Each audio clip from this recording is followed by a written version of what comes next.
রৈশাবাড়ী প্রাথমিক হাসপাতালের বেহাল দশা, স্বাস্থ্য পরিষেবা নিয়ে উদ্বিগ্ন এলাকাবাসী। 10 শয্যা বিশিষ্ট হাসপাতালটিতে রয়েছে মাত্র 2 জন ডাক্তার, 3 জন নার্স এবং 5 জন জিডিএ স্টাফ। নেই কোনো স্থায়ী ফার্মাসিস্ট, অথচ এই হাসপাতালটির উপরেই নির্ভরশীল প্রায় 20,000 মানুষ। এরকম একটি গুরুত্বপূর্ণ হাসপাতালের বছরের পর বছর ধরে একই চিত্র।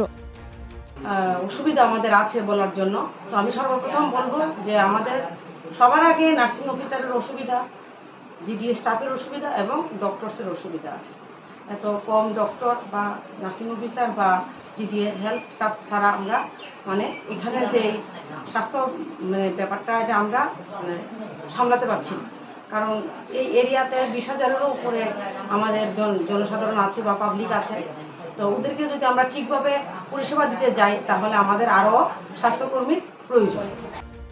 15 বছরের পুরনো হাসপাতালটির দরজা ও জানালা ভাঙা। বৃষ্টি হলে ভাঙা দরজা এবং জানালা দিয়ে হাসপাতালের ভিতরে জল ঢুকে। পাশাপাশি মশামাছি ঢুকছে অনবরত। এছাড়া রৈশাবাড়িতে প্রায় বিদ্যুৎ থাকে না, বিশেষ করে বর্ষার সময়। হাসপাতালের জেনারেটরটিও অকেজো হয়ে পড়ে রয়েছে, ফলে প্রচন্ড গরমের মধ্যে রোগীর আত্মীয় স্বজন থেকে শুরু করে স্বাস্থ্যকর্মীরা ভীষণ অসুবিধায়। হাসপাতালে সোলার লাইটের ব্যবস্থা রয়েছে, সোলারের সাহায্যে বৈদ্যুতিক বাল্ব জ্বললেও ঘুরছে না সিলিং ফ্যান। তো তারপর আছে আমাদের ইলেকট্রিসিটির অসুবিধা। যেমন এখানে যদি প্রত্যন্ত এরিয়াতে তো কারেন্টের অনেকটাই অসুবিধা। চলে গেলে অনেক সময় একদিনও আসে না, অনেক সময় এখন বৃষ্টির সময় তো ঝড় তুফান হলে কারেন্ট চলে যায়, আসে না।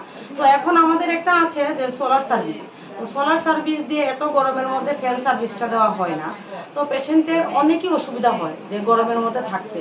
তো আমরা নিজেরাই বুঝি যখন শরীর অস্বস্তি লাগে তখন যদি একটু ফ্যানের বাতাস না থাকে তখন তো আমরা নিজেরাই তো থাকতে পারি না, বা আমরা সুস্থ অবস্থাতেই ফ্যান ছাড়া থাকতে পারি না। তো অসুস্থ অবস্থাতে ওরা কিভাবে থাকবে?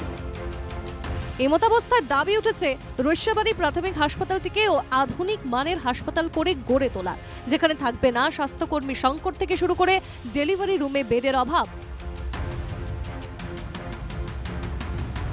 ত্রিপুরার গন্ডাছড়া থেকে রামু দেবনাথের রিপোর্ট, এনকেটিভি বাংলা।